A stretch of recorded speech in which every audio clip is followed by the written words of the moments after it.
Team Sérénité présente 5 minutes de pause.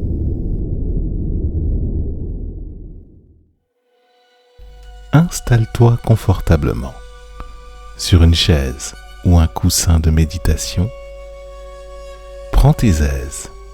Inspire profondément par le nez en gonflant le ventre et expire lentement par la bouche. Bienvenue dans tes 5 minutes de pause.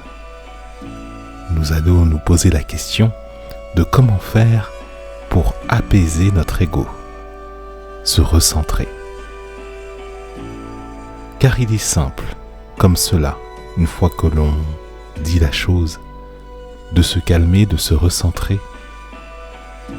Il est plus difficile de le faire en conscience.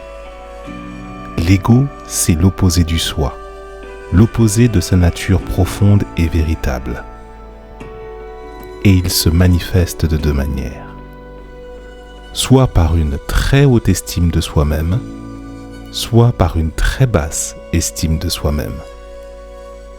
Lorsque tu es en haute estime, tu es en rupture de tes véritables capacités, de ce que tu es profondément, et tu ne t'écoutes plus. Lorsque tu es en basse estime, c'est exactement la même chose.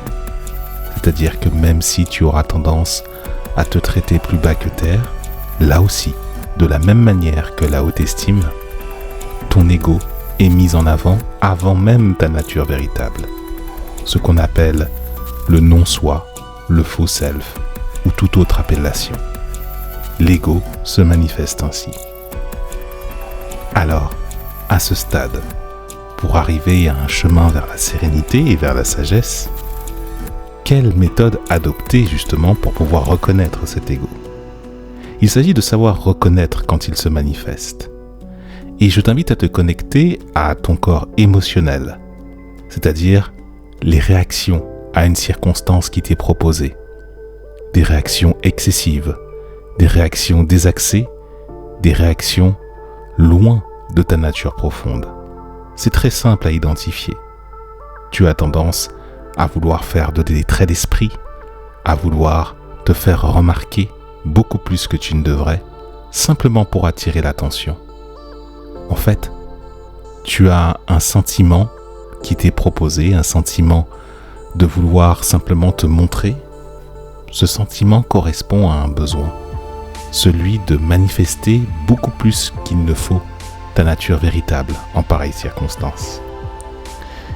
Ton corps émotionnel est donc sollicité et le corps psychique aussi, à savoir tout ce qui n'est pas attendu par le mental, qui va provoquer un réflexe de protection.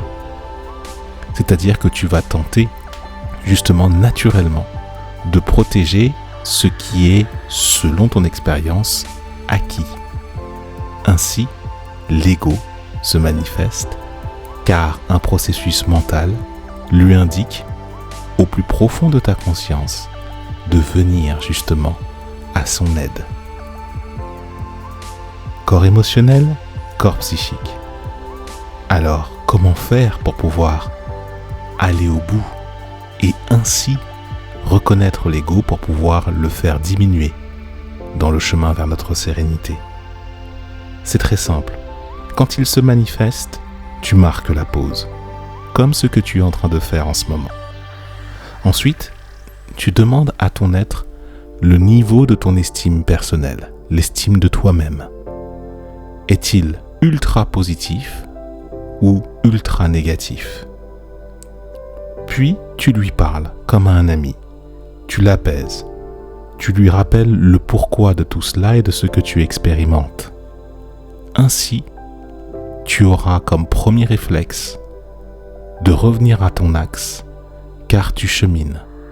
Tu as pris une décision, tu as pris un engagement d'arriver en toute sérénité vers les circonstances, et quelles qu'elles soient, tu les adoptes et tu mesures tes capacités. Ces capacités à pouvoir observer ton être et reconnaître justement ce qui n'est pas de toi de manière facile, de manière évidente. Parle à ton ego apaise-le et reviens en ton centre en toute occasion.